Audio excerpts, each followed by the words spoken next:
So for me, I've always been on that stance, so I'm not accepting it. And I think now we're finally seeing the supporters based upon results.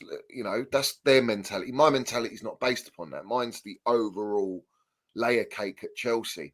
It's a case of, because they can see the reality now that Champions League is looking a long way from Starbucks.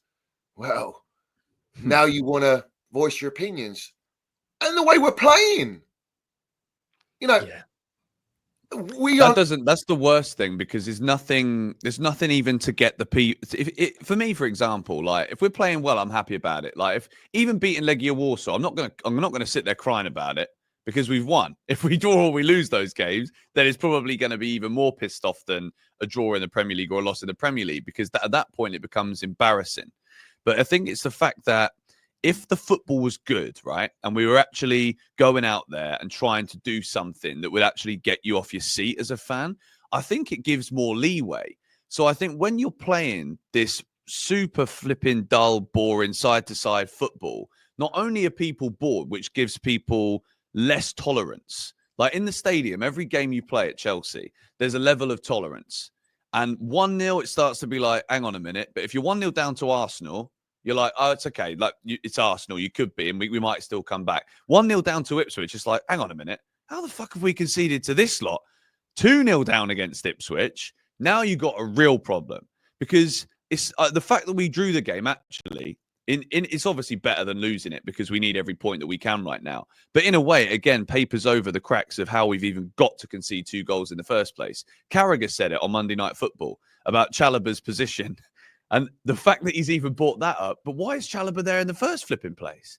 Yeah. Why are we talking about Trevor Chalobah being out of position because he should have been covering the right side? Yet we've got Reece James, Malo Gusto, and Josh Achampong, 3 competent footballers at a minimum. Reece James, world class. Achampong looks pretty good, to be fair. Yeah. And Gusto was a good player last season, but he seems to have disappeared off the face of the word good since Maresca's taken over. How have you got 3 right backs on the bench and Chalobah is the one there defensively out of position? Why are we even talking about that? How can we be sat here 2 games in a row talking about Maresca's decisions being the reason why we have dropped 4 points against 2 dross teams? Brentford maybe not so dross. But they're not good right now, are they? They've not been good for a while. They haven't flipping kept a clean sheet at home all season until we decide to turn up and hand them one. So how is it 2 games in a row where he is the one everybody is looking at? I'm not even pissed off about the players. I know what they're going to do, because if they do anything other than what he tells them to do, he's going to drop them. So I'm not pissed off with them.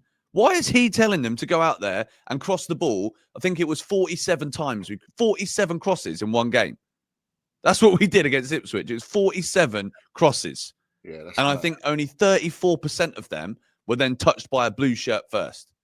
That is outrageous. Why'd you keep doing that after the first half? How do you watch that first half and not go out there and say something different at half time?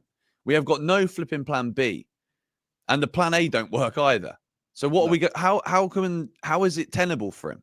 I've said on my channel, I think that if he gets Champions League, to be honest, I don't know who else could actually genuinely come in. And I'll ask one of you two who you actually think realistically could come in. And not necessarily who you want to come in, but who could come in. Because we know exactly what they're going to look at. And that's the fucking problem. We might want a good top manager to come in, but they ain't going to fucking go for one of them, are they? Do you know what? Go on, Eunice, and then I'll land. Well, firstly, we're talking about the way we're playing and we question why there's some selection and whatnot. Yeah, no, it's fine. As long as we're inverting Cucurella or someone, it's done. That's basically all we're concerned about at this point. It's just there's an inversion of one player. That's it. The tactic is in place. It's bonkers. At this point, it's gone crazy. We've been easily figured out. And there's nothing done to actually add to anything that we've been doing for the past 4 or 5 months at the bare minimum, right? I want to add, before I get back to the manager point, I want to add something about the fans having something to get behind, right? This is important because I feel like there's some people that get this and there's some people that don't. And I don't want to go down the route of local fan versus international fan, but I'm going to make a point and this should land, right? When the fans don't have anything to get behind, they're not going to cheer or get excited. It's simple as that. And Chelsea fans have been waiting for something to happen for 3 years. Now, not just exclusively to Chelsea here, but it's a very English thing where if the team is suffering or the team is in the gutter or something's really wrong, Man United are another example right now.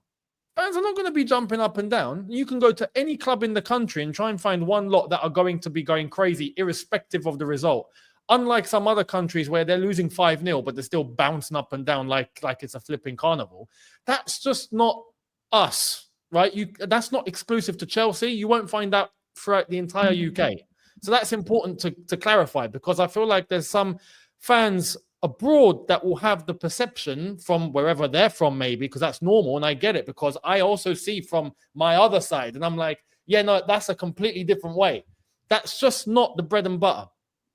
Chelsea fans, English fans, British fans overall, if there's something being given, the fans will reciprocate.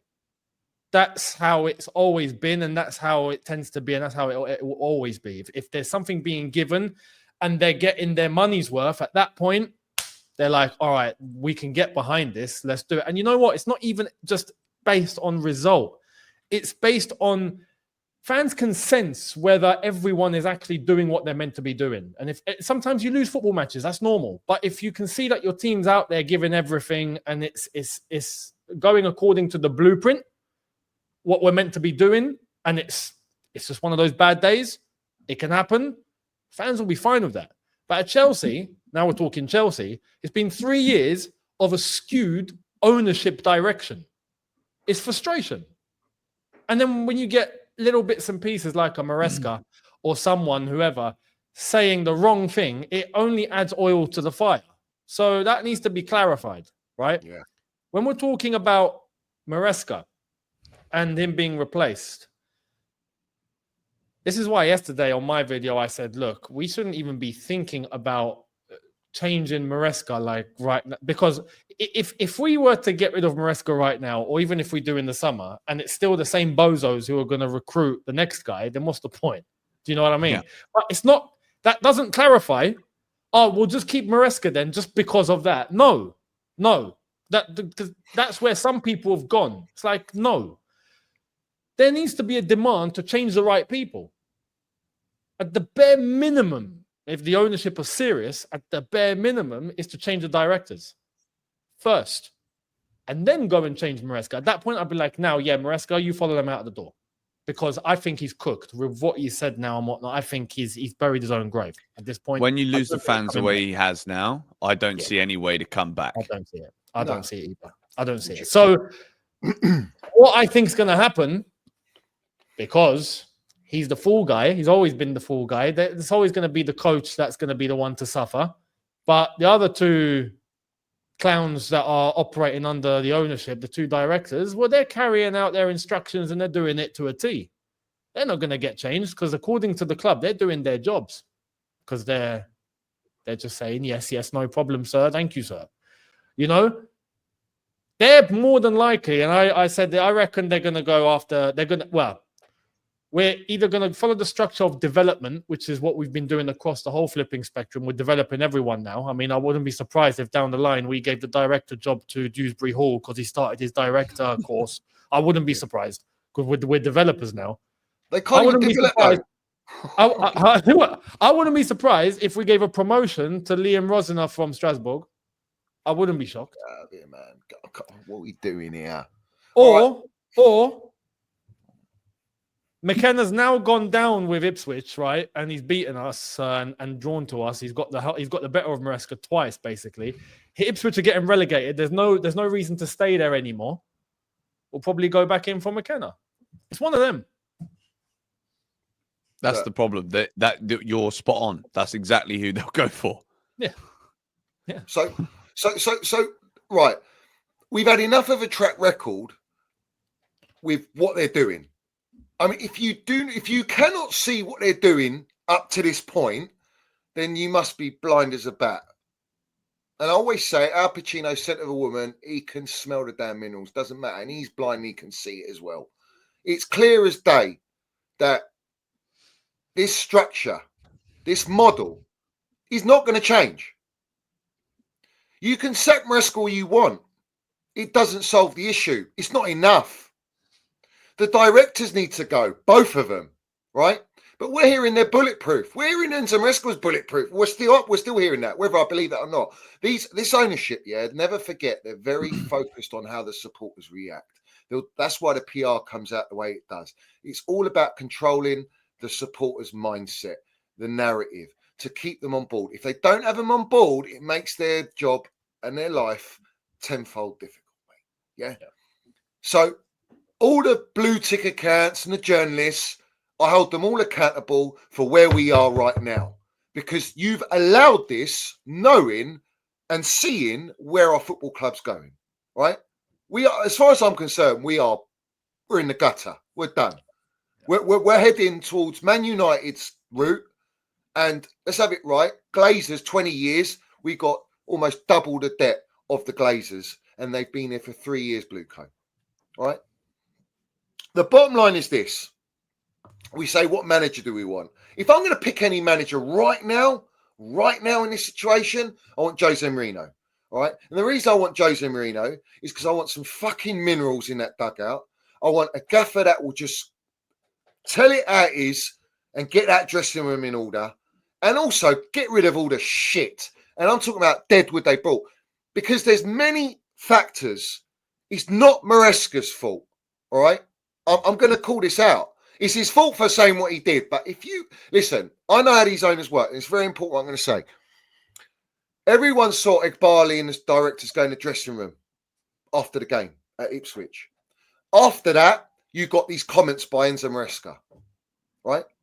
Now, the way these owners work, that was the script, mate.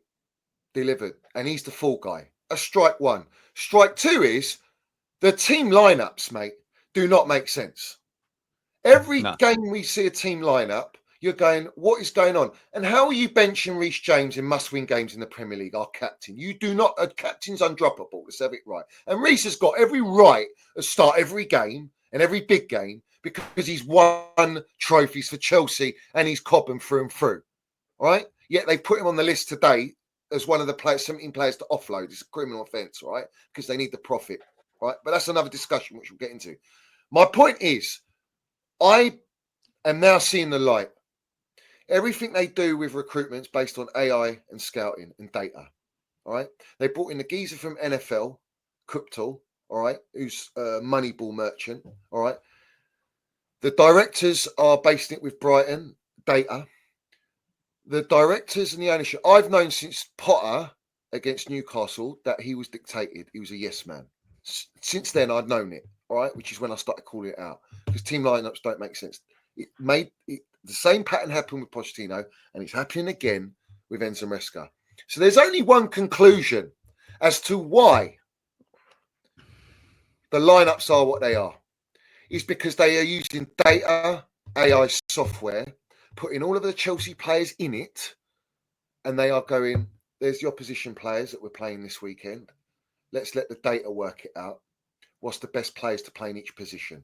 I swear down, as far-fetched as it sounds, all right, that's how they do it in NFL. That's how they do it in NBA. That's how they do it in baseball. That is the model. And Egbali is spearheading it, right? So that's one aspect. The other aspect is, the third one is, are the players, do you genuinely believe that these players are actually good enough? Do you look at the goalkeepers, the defenders, the midfielders, the striker, the wingers? Are they at the level of spending 1.5 billion? Are we joking here? Because for me, I don't think anyone can say that. No one can say that they are. There's no way on earth you can spend 1.5 billion pounds and end up with that as a squad. There's nothing. Facts. There's no way. There's no way. And the fact that you can mention it there, you could go through every single position. Goalkeepers, none. Petrovic, I actually think, is a decent goalkeeper. And yes, I agree. The French league isn't necessarily like the best benchmark to be able to judge someone if they're good or not. But there was no denying even before last summer. He didn't even go on pre-season tour, but we all knew he was better than the others. But he doesn't even get looked at. We all knew that Trevor Chalobah was not going to get injured all season, like Wesley Fofana, who's had like what now 4 or 5 injuries, £72 million centre back. Levi Colwill was supposed to be future England captain, but he's disappeared off the face of planet Earth. He can't perform. I think we should bring it back to the Sanchez moment, because actually, if you look at that moment at the weekend with that video of all the fans in the stadium, that actually is the epitome of everything that is wrong with this Chelsea team. If Levi Colwill was John Terry and he believed what the manager was telling him to do, if John Terry believed that the goalkeeper was going against the will of the manager and the way that we should be playing, there's no way that Terry would have allowed Sanchez to kick that ball long, and he wouldn't have run out of the box. So Sanchez has bottled it.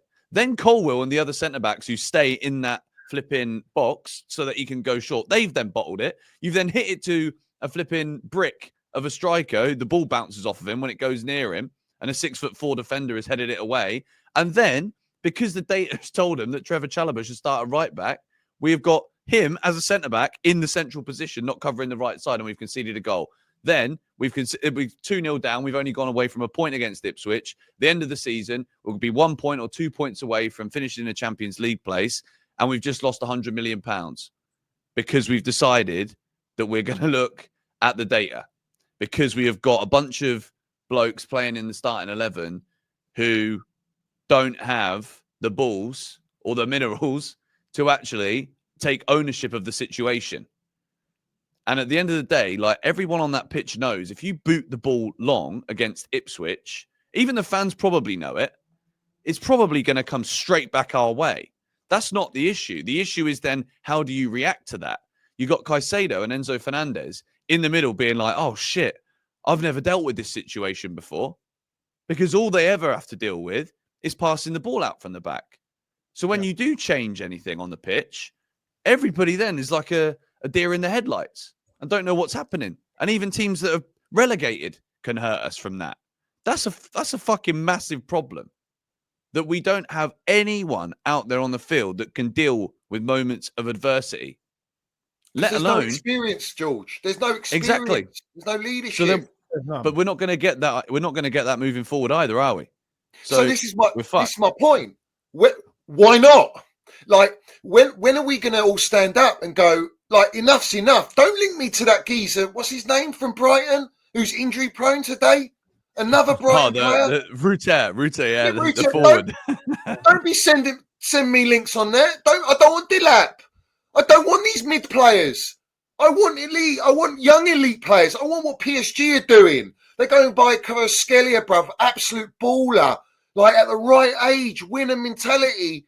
You know, they've got a young team as well, and they've got an elite gaffer. That's how you run this project's not for football. End of. Like, that's it. No. Like, It's not. So, like, you can talk about the manager, you can talk about the players. I don't rate these players. Like, Cole Palmer is even taking a piss on Instagram, going enjoyable playing under Pochettino because he's not enjoying it now. They've been playing him with an injury issue and shit like that because they're dependent on him. Casado's running with no legs at this moment in time because he's played every single minute of every single game, and he can't do it all season. You know, it's not fair on these kids. They're kids, and some of them ain't. They're 23. 24. That's not a fucking kid, you know. And whilst waiting for them to develop, what development can you have in this Chelsea environment? It's not an environment for football. So you've gutted Cobham. Like, even the young kids, there's no development path. We've got Rio going to Liverpool at 14 years old because he goes, oh, there's no development path. Matson's dad came out and said it. You know, they're only interested in finances and it's not the best development for my son. You know, Matson's playing for Villa now, Champions League. You know, Lewis Hall at Newcastle. They're all pure profit. Trev's going to get sold for Mark Gay and all that. We knew it was coming. Like, where do you want to draw the line? It's not going to stop. Like, I'm at the end of my terror with it. All right, it's not stopping. We had a chance to get Osimhen in the summer. All right, a world-class elite striker. He comes into our team. Jackson, bench my son. You're not good enough. And then we've got Enzo coming out saying, oh, he's the perfect number 9. I want a carbon copy of Jackson. Like, get out of here, man. What are we doing here? What are we doing here? You're a PR agent for the ownership. The ownership, all right, Barley specifically with Feliciano, right? They're taking charge of Chelsea on footballing reasons. Bowley's the one milking us with vivid seats, milking us as a chairman earning 20 million a year.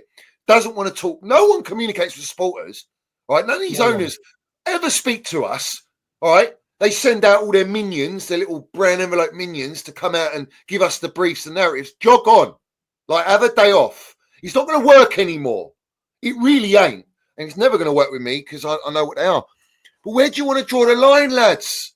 Like, seriously. Because for me, it has to be relentless. And unfortunately, right now for the ownership, it's getting toxic. And it needs to be more toxic. As much as we don't like toxicity, but we need this toxicity to help us move forward in the right direction. Because if the supporters continue to just accept it, these owners want that. They're using vivid seats to get rid of all the legacy supporters. They don't want them in the ground because they make the noise like they are against Ipswich. Yeah, that's true.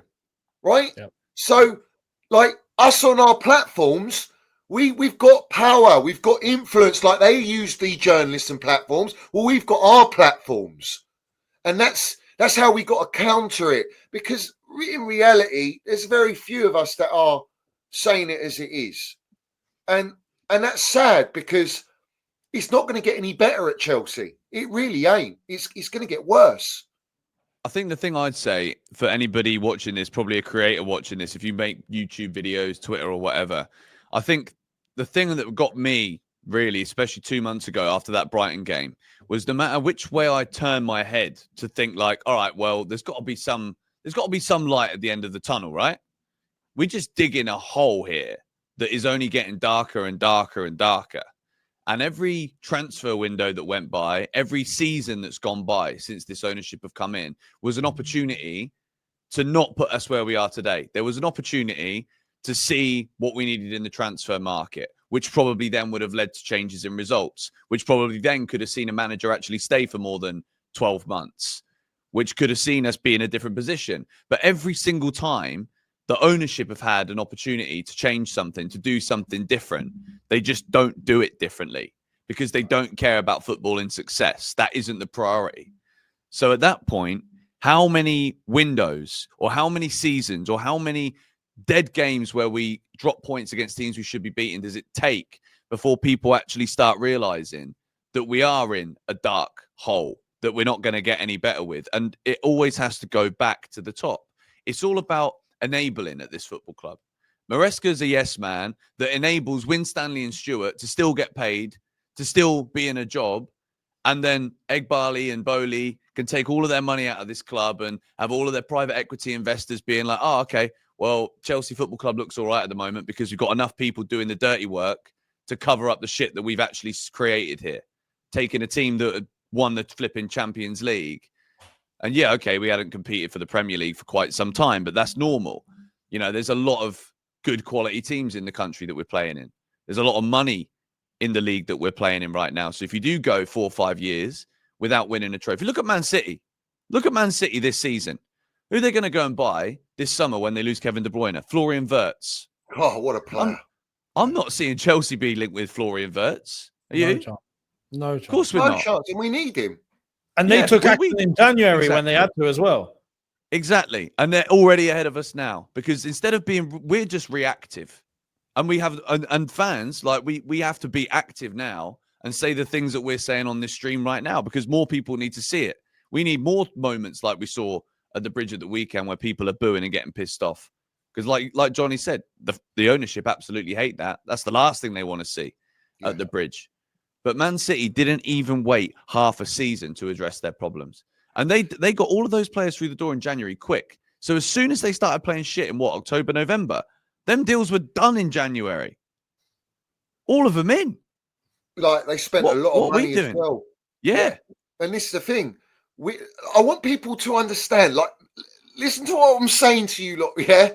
We spent 1.5 billion, right? And we're in dire need of a rebuild. We have had the worst Premier League season this year in level of quality, all right? And where the top teams are. And we can't even get top 5. mate. What does that tell you about where our level is? What does Mate, that tell you about how the club is recruiting, how the club is run? It's not a project for football. You don't go and spend 1.5 billion and not have Galacticos in your team like a spine of world-class players. Like, it's unheard of. 60 million in agent fees as well. That's Yeah. the value of Victor Osimhen we have paid to agents, and everyone thinks that's because we've spent lots of money. It's not just because we spent lots of money, it's because we bought so many players, and all of those players all have agents, which bumps that number up. And instead of buying 12 players, we could have spent that 60 flipping million on a world-class elite striker. Well, they But we bought didn't. two kids from Sporting for 74 million 70 euros. mil. That could have been Osimhen. Yep. There you go. Exactly. There you go. And Now look, we're- we've spent all this money, and this is what we've got to show for it. And it's not just that. We've spent all of this. We're at this poor level, and we're actually at a point where we're actually having a conversation about us going 2-0 down at home to relegated heading Ipswich because of a long ball. Like, What about do you December? understand how deep That's- that is? How stupid like things have gone. But that's the reason why I even said it, because you gotta paint it out for people, because it's too easy right now for people to be like, do you know what? I don't have the energy to be pissed off anymore. I can't be bothered to be annoyed at the ownership anymore because they're not going to go. That's the problem. They can. Benson, tell them. Of course they can. sell They well. can go. The owners can sell Chelsea Football Club, and that's why I think it's got to be spelled out to people in the stupid ways. And it's difficult. I find it difficult to even have conversations like this because I'm like, we've got to actually act like we're stupid because we're the only people saying it online. And I'm not going to say that I'm saying it as often as you guys are, because I'm definitely not. Because I am still sometimes trying to, look on the bright side of life with blue tinted glasses. But it's impossible to see any light at the end of this, because nothing's changed, nothing can change, nothing will change. So that's why you got to push for the ownership to sell the club. It's not negative to say reality. the truth and the reality. It's just you don't want to hear it. And this is the thing, right? I mentioned to Eunice yesterday on our stream, right? Was it yesterday, Eunice? When was it? Day before, Day before, bro. I've lost track. after the game. Yeah, and I haven't streamed last week. I just did videos because it's getting to me, like, to a point where I've been on it for 3 years, like that. You know what I mean? But I don't want to lose my train of thought. But we said Bowley was behind Donald Trump, yeah? Right? Yeah. Bowley's behind Donald Trump. This the Dodgers. is way beyond just an American consortium running Chelsea. This is an agenda to monopolize football and the English game. I mean, that's the bigger picture here. And Chelsea are the beachhead for this. Ultimately, they don't give a shit about our club. They don't give a shit about the supporters. They call us customers. They don't care. As long as the PR masks everything and you're all happy-go-lucky and you're all in acceptance, which they've got to this point, I mean, that's the biggest achievement they've made, is getting to where we are now without anyone questioning it. That's unbelievable. That you have to applaud them for it, because that's serious articulation there. Yeah, orchestration of a highest degree. But these owners, right? They will not let us go unless we put them in a position for them to let go. They will hold on as tight as they can because they know how much money is involved in the long term, because that's all their focal point is. We're not going to be competing, and the amount of dead wood that they've bought. Do you know how difficult it is to just offload these players, to sell these players? You've got Strasbourg Ultra Boy 90s, and Eunice was with me on my channel. And we had Alex, who's the representative of the Ultra Boy 90s, the firm, all right? And he's part of the Federation of Strasbourg. They want them out no matter what. They can see right through what Blueco are doing at their football club. And they might get Champions League. It doesn't stop them. They'd rather be relegated, all the supporters investing in the club, to keep the culture of the club alive. These owners are vampires here to just obliterate that. They want to. They're a cancel culture. to not just Chelsea, but to the Premier League and to English football. But do And you know what's going to happen? I've just thought about something here. Let me know what you think about this, right? So you're saying that about Strasbourg, and I'd say that Strasbourg have probably got a more like concentrated, relentless group of people that are very much anti get these owners out. They got banners at the ground. So if it's almost as if like you got Strasbourg who are the little ones, and then you got the big fish right here. If the little fish make enough noise to knock these guys off their perch slightly, what do you think that's going to do then at Chelsea? The more that